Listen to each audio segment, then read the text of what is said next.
도대체 이런 시를 왜 읊은 거예요? 청와대 관계자하고 검찰 관계자들에게 두루 확인을 해보니 예. 문 총장은 부산 고검장으로 재직하면서 1년여 전에 이 시를 읽었다고 합니다. 그러니까 청문회 당일 저녁에 갑자기 생각이 났다고요. 이 시가. 어허. 청문회에서 엄청 시달리잖아요. 그렇죠. 시달리고 저녁 먹고 잠시 쉬는 틈에 이 시가 생각이 나더라는 겁니다. 그래서 임명장 수여식 때 얘기할 기회가 주어지자 청문회 도중에 이 한 시가 생각났다는 얘기를 꺼냈고 대통령이 관심을 나타내면서 주천난이라는 이 시를 읽게 됐다는 겁니다. 근데 이 네. 시를 들은 많은 사람들은 네. 이거 지금 문재인 대통령, 이 문정부의 검찰개혁 정책에 대해서 공개적으로 반기든 거 아니냐 이렇게들 해석을 하지 않았습니까? 그 해석을 한 게 사실 언론이 먼저 언론들이 급하게 우회적으로 반대 입장을 나타낸 게 아니냐, 반기 아니냐는 그런 얘기를 했는데 이게 이제 검찰 핵심 관계자가 그런 얘기를 합니다. 문 총장이 청문회 과정에서 청문위원들이 저렇게 다양한 주장을 하는데 어느 한 주장에 맞출 수도 없고 그렇다고 자신의 생각이 있지만 그걸 말할 수도 없고 다양한 주장에 뭐 하나 만족시킬 수 없는데 대통령은 정말 머리 아프겠다. 오히려 대통령은 머리 아프겠다 이 뜻인 거예요? 그래서 반기가 아니라? 예, 대통령과 청와대 참모들에게 저는 하루만 해도 이렇게 머리가 아픈데 매일 각계각층의 다양한 주장에 얼마나 머리가 아프냐 그런 얘기를 했고 문 대통령이 시를 듣고 나서 공감을 나타냈다고 합니다. 문 대통령도 고개 끄덕끄덕했다. 공감을 나타내. 그렇습니다. 이렇게 얘기가 되는군요. 그러면 권영철 선임입니다. 제일 궁금한 거 문무일 총장 사실은 개혁에 애매한 태도 보였다라고 지금 계속 의심들 하는데 검찰 개혁에 앞장설 거라고 보세요? 저는 이미 문 총장의 개혁 행보는 시작이 됐습니다. 이미 시작이 됐군요. 취임하자마자 총장의 눈과 귀 역할을 하면서 비대해진 대검 범죄정보기획관실에 대해서 전면 개편에 착수했습니다. 그 소속 수사관 40명을 이달 말까지 원소속 검찰청으로 복귀하라고 지시를 했습니다. 그래요. 검찰의 핵심 관계자는 조직 자체를 없애지는 않겠지만 완전히 리빌딩하는 수준이 될 것이다. 기존의 건물을 헐고 나대지로 만든 뒤에 새로 설계도 하고 건물을 짓겠다. 범죄기획관실을 완전히 바꾸겠다는 것이고요. 두 번째는 또 한 가지 또 특이할 점이 역대 검찰총장들이 온갖 이유와 핑계를 대면서 거부해왔던 국회 출석을 수용하기로 했습니다. 검찰총장이 국회에 나간다고요? 그렇습니다. 이건 정말 본 적이 없는 것 같은데. 지난해 왜 국정농단 국정조사 때 그때도 이제 검찰총장 출석을 요구했잖아요. 그런데 검찰총장, 대검차장, 반부패부장이 불출석 사유서를 내고 끝내 안 나갔습니다. 이거는 나오라고 할 때마다 선례가 없다. 정치적 중립성이 훼손된다는 이유로 버텨왔는데 앞으로는 국회가 요구하면 나가겠다. 나가겠다. 이것도 개혁의 의지로 보시는 거군요. 권영철 기자는. 이게 국회의 견제를 받겠다는 거니까 개혁하는 거죠. 그리고 한 가지 더 이제 문 총장이 특수통 출신이잖아요. 그렇죠. 검찰 수사에도 큰 변화를 예고한 겁니다. 투명한 검찰을 얘기를 했는데 수사의 과정과 의사결정 과정, 결론 그 자체에 어느 누가 다시 살펴도 의문이 들지 않도록 하겠다. 이를 바로잡아 나가겠다는 얘기를 한 겁니다. 이거는 그 수사 방식도 바꾸겠지만은 수사 결과 공개하려면 끝까지 지금 용산 참사 수사 결과서 아직 안 내고 있잖아요. 아직도 안 내고 있어요. 언제 일어난 일인데. 이런 걸 이제 앞으로 내면서 검증을 받겠다. 그러니까 말로만 투명하게 하겠습니다가 아니라 제도도 만들겠다. 그런 그렇죠. 얘기예요. 그렇게 나가겠다는 거죠. 근데 그 말씀 들으면 지금 권영철 선임 기자는 개혁을 할 거다라고 했지만 그런 사람이라면 지난 인사청문회 때 공수처 검경 수사권 조정 얘기 나왔을 때 그렇게 유보적으로 답할 필요는 없었던 거잖아요. 그래서 김현정 앵커는 검찰총장이 공수처를 반대하면 안 되고 찬성하면 되는 거라고 생각하나요? 근데 대부분의 의견, 법조인들 많은 의견 들어보면 필요하다는 의견들이 많던데요. 개혁의 기본이다. 공수처는 입법 사항입니다. 총장의 의지와는 관계없는 겁니다. 검경 수사권 조정 문제도 법률 개정이 필요한 사항입니다. 입법은 국회의 몫이죠. 검찰총장이 공수처를 하겠다고 찬성해도 반대하는 입장을 밝혀도 그것과는 관계없이 추진될 겁니다. 문 총장이 이제 그렇게 유보적인 입장을 보인 것은 본인의 생각이 유보적인 게 아니고 상황이 유보적이기 때문에. 어떤 상황이요? 청문회 과정에서 5개 당에서 청문위원들이 하는 얘기가 다 다르다는 거죠. 어디는 찬성하고 어디는 반대하고 어디는 중립이고. 또 찬성하더라도 입장이 또 다르고.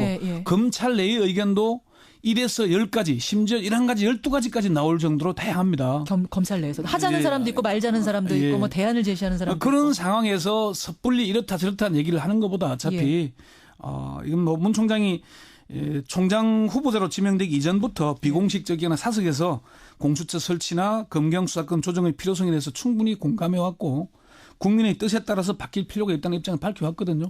그래서 이건 뭐 의심하지 않아도 될 것 같고요. 청와대에서도 임명장을 수여한 뒤에 문 총장의 그 청문회에서 그런 입장에 대해서 충분히 이해 가는 바 있다는 입장을 밝힌 바가 있습니다. 청와대도. 그럼 끝나고 나서 얘기 좀 나눴을까요?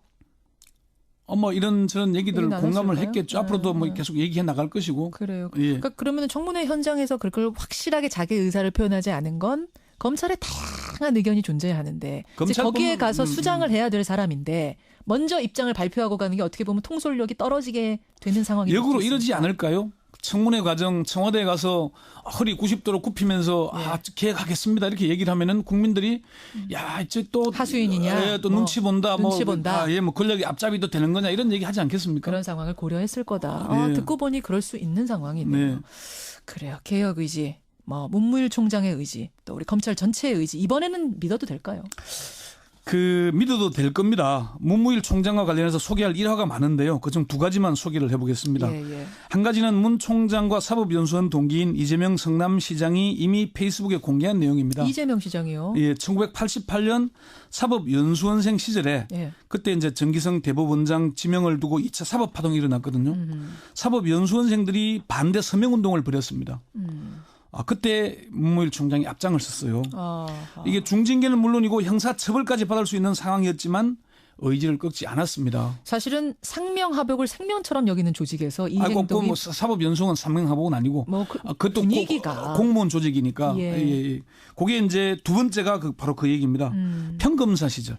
평검사 시절에도 검찰총장의 퇴진을 요구하는 서명운동을 벌인 겁니다. 누구 때였죠? 그때가? 김태정 검찰총장 99년 2월인데 당시에 검찰총장의 이때 이제 대전 법조비리 직후거든요.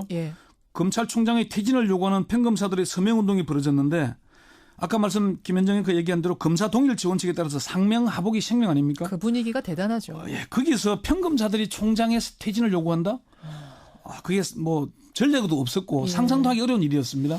사법연수원에서도 그랬고 검찰에 와서도 그랬고 그때 서명운동에 앞장선 두 명의 검사가 있었는데 누굽니까? 이게 문무일 검찰총장하고 이제 퇴직한 강찬호 전 수원지검장입니다. 그리고 이 때문에 문무일 총장은 인사상 불이익을 받기도 했고요. 그래요. 당시에 사법연수원생이 평검사가 자신의 불이익을 감수하고 서명운동에 나서기가 쉽겠습니까?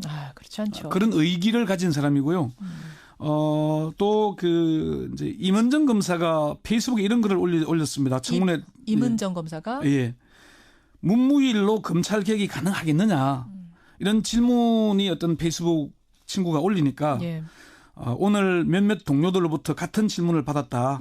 추천된 검찰총장 후보 중에 귀가 열려 있는 단 한 사람이라는 평을 들었는데 그렇다면 희망을 가져볼 수 있지 않겠냐라고 그런 글을 올린 게 있고요. 그래요. 문 총장의 연수원 동기인 조홍천 의원도 문 총장의 검찰 개혁 의지를 의심하지 않는다라고 얘기를 했습니다. 그러니까 문 총장은 말이 앞서기보다 행동으로 실천하는 스타일이거든요. 그래서 이번에는 좀 지켜볼 필요가 있지 않겠나. 춤추겠다 이 뜻인 거예요? 그래서 반기가 아니라? 대통령과 청와대 참모들에게 저는 하루만 해도 이렇게 머리가 아픈데 매일 각계각층의 다양한 주장에 얼마나 머리가 아프냐 그런 얘기를 했고 문 대통령이 시를 듣고 나서 공감을 나타냈다고 합니다. 문 대통령도 고개 끄덕끄덕했다. 공감을 그렇습니다. 이렇게 얘기가 되는군요. 그러면 권현철 선임입니다. 제일 궁금한 거 문무일 총장 사실은 개혁에 애매한 태도 보였다라고 지금 계속 의심들 하는데 검찰 개혁에 앞장설 거라고 보세요? 저는 이미 문 총장의 개혁 행보는 시작이 됐습니다. 이미 시작이 됐군요. 취임하자마자 총장의 눈과 귀 역할을 하면서 비대해진 대검 범죄정보기획관실에 대해서 전면 개편에 착수했습니다. 그 소속 수사관 40명을 이달 말까지 원소속 검찰청으로 복귀하라고 지시를 했습니다. 그래요. 검찰의 핵심 관계자는 조직 자체를 없애지는 않겠지만 완전히 리빌딩하는 수준이 될 것이다. 기존의 건물을 헐고 나대지로 만든 뒤에 새로 설계도 하고 건물을 짓겠다. 범정기획관실 완전히 바꾸겠다는 것이고요. 두 번째는 또 한 가지 또 특이할 점이 역대 검찰총장들이 온갖 이유와 핑계를 대면서 거부해왔던 국회 출석을 수용하기로 했습니다. 검찰총 임명장을 수여한 뒤에 문 총장의 그 청문회에서 그런 입장에 대해서 충분히 이해 가는 바 있다는 입장을 밝힌 바가 있습니다. 청와대도. 그럼 끝나고 나서 얘기 좀 나눴을까요? 뭐 이런 저런 얘기들을 공감을 했겠죠. 네. 앞으로도 뭐 계속 얘기해 나갈 것이고. 그래요. 예. 그러니까 그러면 청문회 현장에서 그걸 확실하게 자기 의사를 표현하지 않은 건 검찰의 다양한 의견이 존재하는데 이제 거기에 가서 수장을 해야 될 사람인데 먼저 입장을 발표하고 가는 게 어떻게 보면 통솔력이 떨어지게 되는 상황이 역으로 이러지 않을까요? 청문회 과정 청와대에 가서 허리 90도로 굽히면서 계획하겠습니다 이렇게 얘기를 하면은 국민들이 야 이제 또 하수인이냐 또 눈치 본다 눈치 본다 뭐 권력이 앞잡이도 되는 거냐 이런 얘기 하지 않겠습니까? 그런 상황을 고려했을 거다. 듣고 보니 그럴 수 있는 상황이네요. 네. 그래요. 개혁 의지, 문무일 총장의 의지, 또 우리 검찰 전체의 의지 이번에는 믿어도 될까요? 믿어도 될 겁니다. 문무일 총장과 관련해서 소개할 일화가 많은데요. 그중 두 가지만 소개를 해보겠습니다. 한 가지는 문 총장과 사법연수원 동기인 이재명 성남시장이 이미 페이스북에 공개한 내용입니다. 이재명 시장이요? 예, 1988년 사법연수원생 시절에 그때 이제 정기성 대법원장 지명을 두고 2차 사법파동이 일어났거든요. 사법연수원생들이 반대 서명운동을 벌였습니다. 그때 문무일 총장이 앞장을 섰습니다. 총장이 국회에 나간다고요? 그렇습니다. 이건 정말 본 적이 없는 것 같은데. 지난해 왜 국정농단 국정조사 때 그때도 이제 검찰총장 출석을 요구했잖아요. 그런데 검찰총장, 대검차장, 반부패부장이 불출석 사유서를 내고 끝내 안 나갔습니다. 이거는 나오라고 할 때마다 선례가 없다. 정치적 중립성이 훼손된다는 이유로 버텨왔는데 앞으로는 국회가 요구하면 나가겠다. 나가겠다. 이것도 개혁의 의지로 보시는 거군요. 권영철 기자는. 이게 국회의 견제를 통제를 받겠다는 거니까 개혁하는 거죠. 그리고 한 가지 더 이제 문 총장이 특수통 출신이잖아요. 그렇죠. 검찰 수사에도 큰 변화를 예고한 겁니다. 투명한 검찰을 얘기를 했는데 수사의 과정과 의사결정 과정, 결론 그 자체에 어느 누가 다시 살펴도 의문이 들지 않도록 하겠다. 이를 바로잡아 나가겠다는 얘기를 한 겁니다. 이거는 수사 방식도 바꾸겠지만은 수사 결과 공개하려면 끝까지 지금 용산 참사 수사 결과서 아직 안 내고 있잖아요. 아직도 안 내고 있어요. 언제 일어난 일인데. 이런 걸 이제 앞으로 내면서 검증을 받겠다. 그러니까 말로만 투명하게 하겠습니다가 아니라 제도도 만들겠다. 그런 그렇죠. 얘기예요. 그렇게 나가겠다는 거죠. 근데 그 말씀 들으면 지금 권영철 선임 기자는 개혁을 할 거다라고 했지만 그런 사람이라면 지난 인사청문회 때 공수처 검경 수사권 조정 얘기 나왔을 때 그렇게 유보적 도대체 이런 시를 왜 읊은 거예요? 청와대 관계자하고 검찰 관계자들에게 두루 확인을 해보니 문 총장은 부산 고검장으로 재직하면서 1년여 전에 이 시를 읽었다고 합니다. 그러니까 청문회 당일 저녁에 갑자기 생각이 났다고요. 이 시가. 청문회에서 엄청 시달리잖아요. 그렇죠. 시달리고 저녁 먹고 잠시 쉬는 틈에 이 시가 생각이 나더라는 겁니다. 그래서 임명장 수여식 때 얘기할 기회가 주어지자 청문회 도중에 이 한 시가 생각났다는 얘기를 꺼냈고 대통령이 관심을 나타내면서 주천난이라는 이 시를 읽게 됐다는 겁니다.